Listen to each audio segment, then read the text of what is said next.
जर्जर और भयानक है।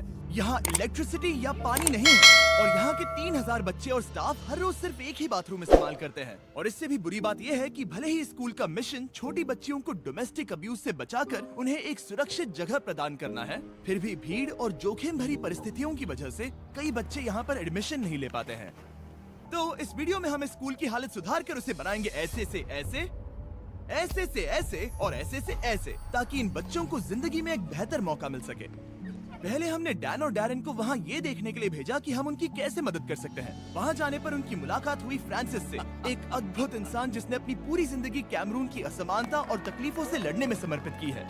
ये फाउंडर हैं CDVTA के, एक ऑर्गेनाइजेशन जो कुएं बनाने में, सोलर पावर सेट इंस्टॉल करने में और पूरे कैमरून में एजुकेशन डेवलपमेंट में मदद करते हैं। जब पहली बार हम इस स्कूल में आए थे तब हमने देखा कि यहाँ के बच्चों के लिए यहाँ पर साफ सुथरे वातावरण की काफी कमी थी। कुछ तो खुद काम करते थे, उन्हें बोलने की भी आजादी नहीं थी, वो खुद के लिए बोल नहीं सकते थे। इन परिस्थितियों की कोई गरिमा नहीं थी। ऐसी परिस्थितियों में बच्चे भरोसा नहीं कर पाते कि भविष्य उज्जवल है।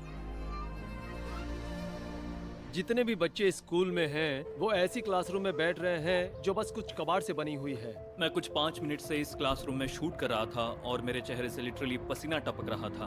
मैं सोच नहीं सकता यहाँ घंटे भर लंबे लेसन को सुनकर पढ़ने में कैसा लगता होगा।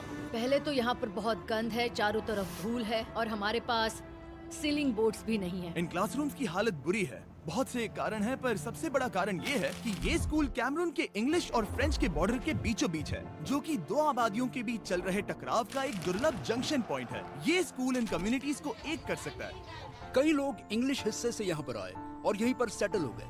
ये स्कूल उनके लिए यहाँ आकर शिक्षा लेने के लिए एक सुरक्षित जगह बन गई है। पर खराब बनाए गए ढांचे की वजह से सर्दियों में यहाँ बारिश का पानी छत से टपकता है। यहाँ बिजली नहीं है और स्कूल उसकी क्षमता से ज्यादा भरा हुआ है। हम देखते ही समझ गए कि हमें कुछ न कुछ करना होगा, इसलिए जल्द से जल्द हमारी टीम जल्दी से काम पर लग गई ताकि स्कूल को बदल कर बच्चों को सरप्राइज दे सके, इससे पहले कि वो स्कूल ब्रेक से वापस आ जाए।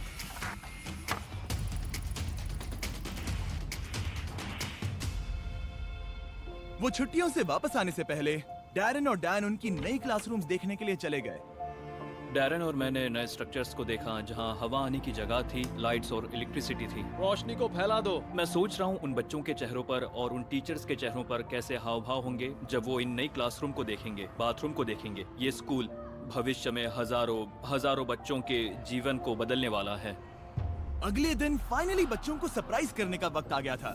स्कूल के बाहर बहुत सारे लोग खड़े हैं। ये सच में बहुत एक्साइटिंग है।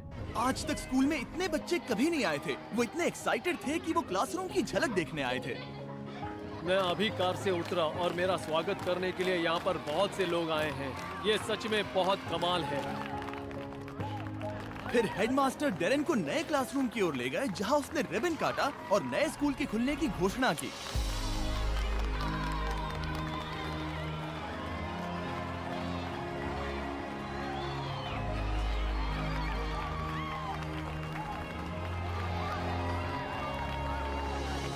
जब वातावरण सुंदर होता है तो शिक्षा भी सकारात्मक होती है। सिर्फ खुशी ही उन्हें मानसिक रूप से प्रेरित करती है और अच्छे से पढ़ने के लिए।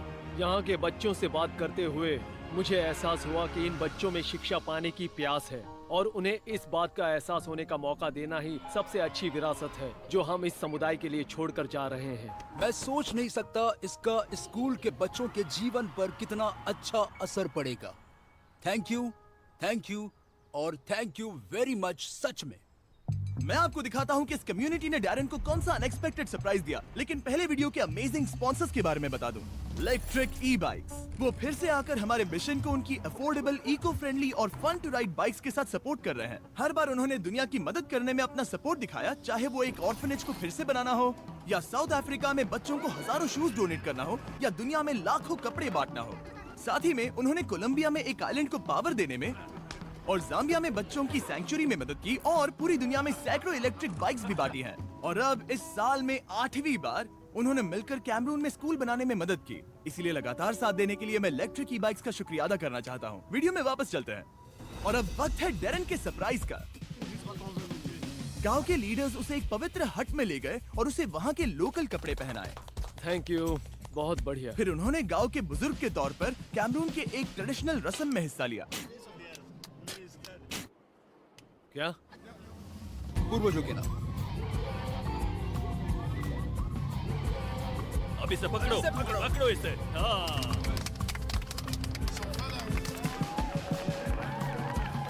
मुझे अभी अभी गांव के मुखिया के तौर पर नवाजा गया। अब जब डैरेन फाइनली चीफ बन चुके हैं, वक्त आ गया था कैमरून के बच्चों को अलविदा कहने का। हम वापस आने का इंतजार नहीं कर पा रहे। इस वीडियो को देखकर आपने एड रेवेन्यू बनाने में हमारी मदद की ताकि हम ऐसे ही दुनिया भर में फिलैंथ्रोपिक प्रोजेक्ट्स करना जारी रख सके। और आपने यूट्यूब एल्गोरिथम को बताया कि आपको वीडियो पसंद है ताकि वो औरों को रिकमेंड कर सके, और उसके लिए हम शुक्रगुजार हैं। और अगर आप सपोर्ट करना चाहते हैं फ्रांसिस और कैमरून के उन कम्युनिटीज को जिनकी वो मदद करता है, तो आप डिस्क्रिप्शन में जाकर डोनेट बटन को दबाकर उसे डायरेक्टली सपोर्ट कर सकते हो। सभी डोनेशंस जाएंगे फ्रांसिस और CDVTA को ताकि वो इन बच्चों का एक बेहतर भविष्य बनाने में मदद कर सके। देखने के लिए शुक्रिया। सब्सक्राइब।